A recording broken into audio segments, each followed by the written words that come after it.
ও সন্ধ্যা জানিয়ে আজকে শুরু করতে চলেছি নাটকে বৈঠকি আড্ডা। আজকে নৈহাটি রঙ্গসেনা অনুষ্ঠিত করতে চলেছে 89তম নাটকে বৈঠকি আড্ডা। আজকে এই নাটকি বৈঠকি আড্ডাতে দুটি নাটক পাঠ হবে। প্রথম নাটকটি পাঠ করতে চলেছে সুস্মিতা সরকার। অন্তরাগ অপূর্ব কুমার দাসের লেখা। চরিত্র আছে সুজন, সুমিতা, চৈতালি ও যোগু। প্রথম দৃশ্য। ঘোষণা শেষ। দূর থেকে ভেসে আসা সাঁওতালি গানের সুরের সঙ্গে সঙ্গে পর্দা খোলে। দেখা যায় প্রায় 38-40 বছর বয়সী এক যুবক গাছের নিচে দাঁড়িয়ে প্রকৃতির সৌন্দর্য উপভোগ করছে। ওর কাঁধে একটি সাইড ব্যাগ। যুবকের নাম সুজন। সুজন ইস, ওই দূরের সবুজ মেঠো পথ ধরে ধামসা মাদলের তালে তালে মাথায় কলসি নিয়ে সারিবদ্ধভাবে গান গেয়ে হেঁটে চলেছে আদিবাসী মেয়ের দল। অপূর্ব অপূর্ব দৃশ্য। ওরা নিশ্চয়ই খোয়াইয়ের হাটে যাচ্ছে। সেবারে শান্তিনিকেতনে এসে সুমিতার সাথে খোয়াইয়ের হাট ঘুরেছিলাম। সুমিতা আমাকে কতবার ওদের দেশের বাড়ি নিয়ে যাওয়ার জন্য জোর করেছিল, তখন আমি যাইনি। আর আজ প্রায় 10 বছর হয়ে গেল ওর সাথে কোনো যোগাযোগ নেই। তারপর অনেকবার এসেছি ওই হাটে, কিন্তু না, দেখা পাইনি কখনো তার। কোথায় যে হারিয়ে গেল সে, কে জানে। না, এভাবে এখানে আর দাঁড়িয়ে থেকে লাভ নেই।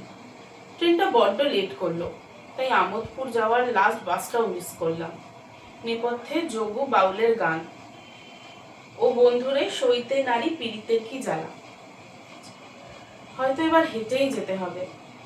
সাইনবোর্ড দেখে এটা বনডাঙ্গা বাস স্ট্যান্ড। কোনো রিক্সাও তো দেখছি না। হঠাৎই ওই তো একটা রিক্সাদার। খুব ভালো বাউল গান গাও, নিশ্চয়ই খোয়াইয়ের হাটেও গাও, আবার এদিকে রিক্সাও চালাও। শুধু গান গেয়ে তো আর পেট ভরে না গো বাবু, তার লিগে রিক্সা চালাই, আবার মাঠ মুন্সিও খাটি। তা আপনি কোথায় যাবেন? কঙ্কালীতলা তো?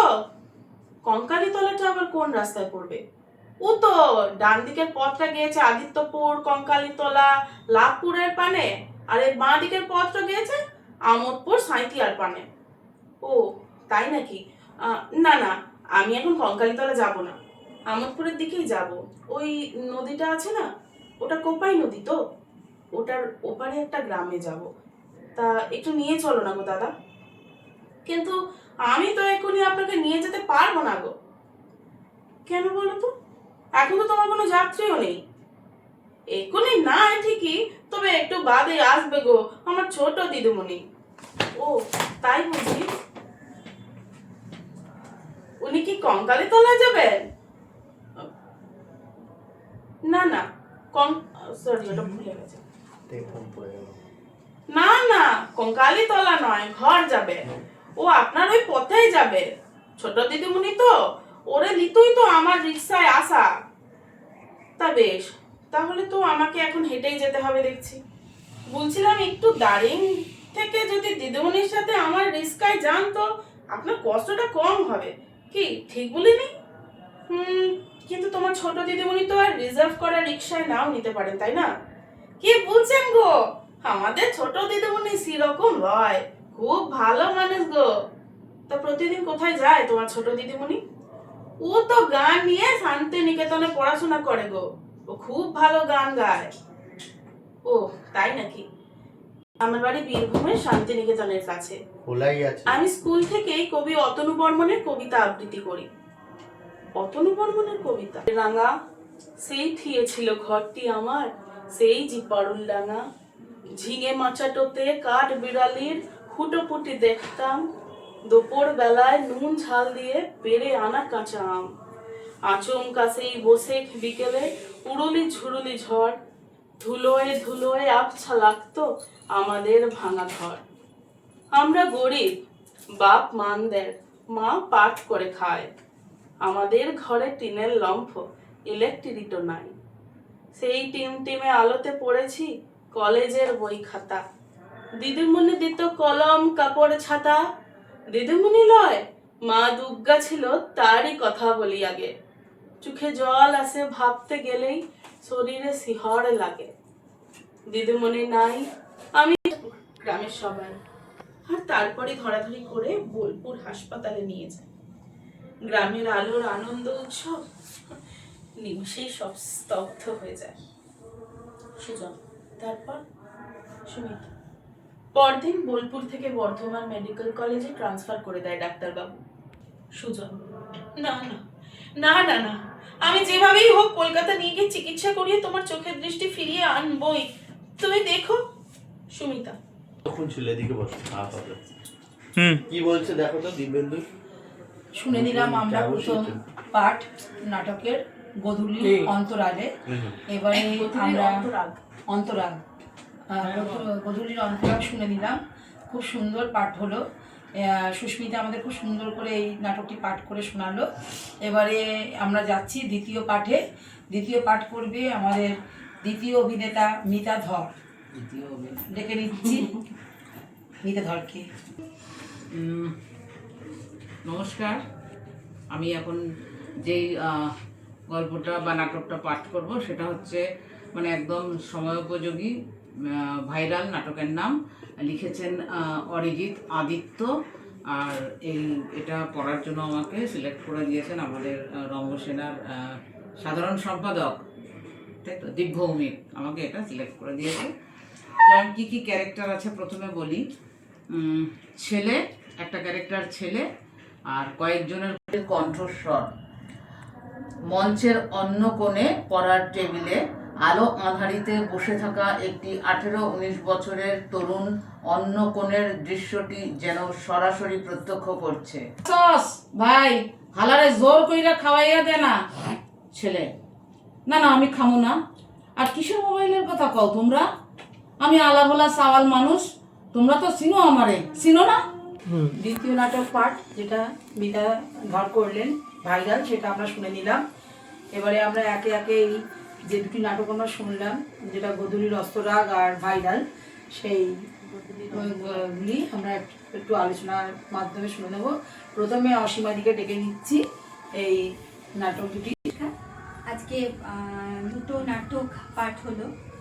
প্রথমটা ছিল গোধূলির অস্ত্ররাগ, অপূর্ব কুমার দাসের। খুব ভালো লাগলো নাটকটা। তো অস্ত্ররাগ খুব ভালো লাগলো নাটকটা।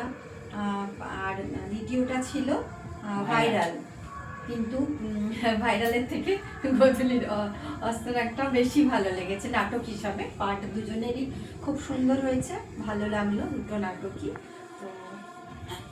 তো দুটি সম্বন্ধে বলবে। ধন্যবাদ। বস না বস। রঙ্গসেনার এটি ভীষণ খুব ভালো একটি উদ্যোগ, প্রত্যেক মাসে এটা হচ্ছে। তো আজকেও দুটো গল্প পাঠ করলো সুস্মিতা দি আর মিতা দি, দুটো গল্পই শুনলাম। নাটক, হ্যাঁ সরি, দুটো নাটকই শুনলাম। দুটো নাটকই আমার খুব ভালো লেগেছে। সুস্মিতা যেটা পাঠ করেছে গোধূলির অস্ত্ররাগ, সেই নাটকটি, আর মিতাদি যেটা পাঠ করলো ভাইরাল, দুটোই মানে ভিন্ন স্বাদের নাটক, দুটোই ভালো, দুজনের খুব সুন্দর পাঠ করেছে। তো আমার বেশ ভালো লেগেছে।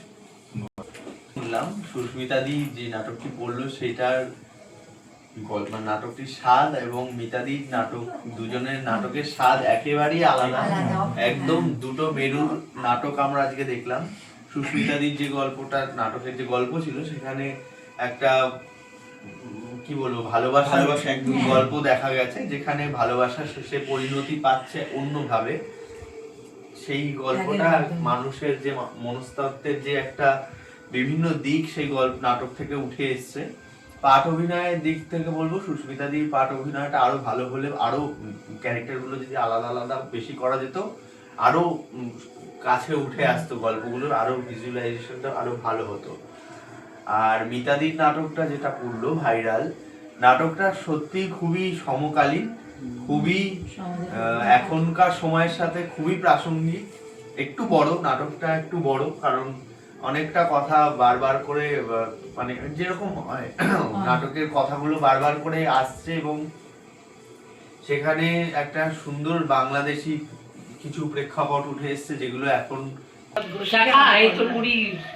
বিস্কুট খেয়েছি আমি। আর তোর ভাইরাল কার লেখা? অদিত কি চ্যাটার্জি বললাম? আদিত্য চ্যাটার্জি নাকি বললাম? দাঁড়াও সুস্মিতা যে গল্পটা পড়লো, অরিজিৎ আদিত্য, অরিজিৎ আদিত্য। ঠিক আছে ঠিক আছে, আমার দাসের, আমার খুব পরিচিত একজন মানুষ, খুব ভালো মানুষ, কবি, সাহিত্যিক, নাটককারী, অনেক নাটক তিনি লিখেছেন, আমার খুব স্নেহ করেন। আর খুব মিষ্টি একটা প্রেমের গল্প, মানে নাটক ছিল, কিন্তু আমি পুরোটা শুনতে পারিনি, সেই জন্য আমি আবার পরে শুনলাম যে কি হলো আলটিমেটলি। আমার একটু কাজের জন্য মানে আমি ভীষণভাবেই অস্থির ভেতর থেকে, প্রচণ্ড চাপ যাচ্ছে কদিনে। আর মিতার শুনলাম যে আদিত্যরা হয়েছে, কিন্তু খুব টু মাচ পলিটিক্যাল, তো আমাদের রঙ্গসেনার পক্ষে একটুখানি ডিফিকাল্টি হবে। কিন্তু সুস্মিতা যে নাটকটা করলো, সেই নাটকটা যদি নতুন ডিরেক্টররা যারা আছে তারা যদি কোনো একটা প্রেমের গল্প করতে চায়, তো মানে প্রেমের নাটক করতে চায়, এগুলো হাতে খড়ির জন্য, কাজ করার জন্য এই ধরনের সহজ নাটক দিয়ে কাজ করা যেতেই পারে। দীপকেও বলবো, দীপ যদি কাজ করতে চায় তাহলে অপূর্বদার সাথে কথা বলতে হবে, বলে সেটা কাজ করা যেতে পারে। ভালোই লাগলো, আর দুজনের পাঠ ভালোই লেগেছে। মিতা তো ভালো করেই, মিতা গত বছর প্রথম হয়েছিল পাঠ অভিনয়ের দিকে, তো এখন পর্যন্ত বেশ চাপে আছে, কারণ অনুপ খুব ভালো পাঠ করে দিয়েছিল ভারতে চাইটা। তো যাই হোক, এর পরে রয়েছে পরবর্তী নাটকে বৈঠকি আড্ডা রয়েছে, সেটা অনলাইনে রয়েছে, সেটা আবহমান সিনেমার উপরে ভিত্তি করেই, ঋতুপর্ণ ঘোষের দৃশ্যকাব্য নিয়ে। তো আপনারা সবাই ওই নাটক সিনেমাটা দেখে নেবেন, দেখে নিয়ে আপনারা নিজেদের নোট তৈরি করবেন, এবং গুগল মিটে 10ই সেপ্টেম্বর রয়েছে। আর 24শে সেপ্টেম্বর তোমাদের আবার একটা প্রতিযোগিতা রয়েছে, সেটা হচ্ছে তাৎক্ষণিক প্রতিক্রিয়া প্রতিযোগিতা, যেটা রঙ্গকুটিতে হবে 24শে সেপ্টেম্বর। সবাই যেমন জানো তাৎক্ষণিক প্রক্রিয়াতে যা হয় করার জন্য আমাদের রঙ্গসেনার 89তম নাটকে বৈঠকি আড্ডার আর দুটি নাটক পাঠও হলো, এবং সেই নাটক দুটি সম্বন্ধে পর্যালোচনাও করা হলো। এখন আমরা আজকে শুভরাত্রি জানিয়ে আমাদের বৈঠক শেষ করছি। Thank you.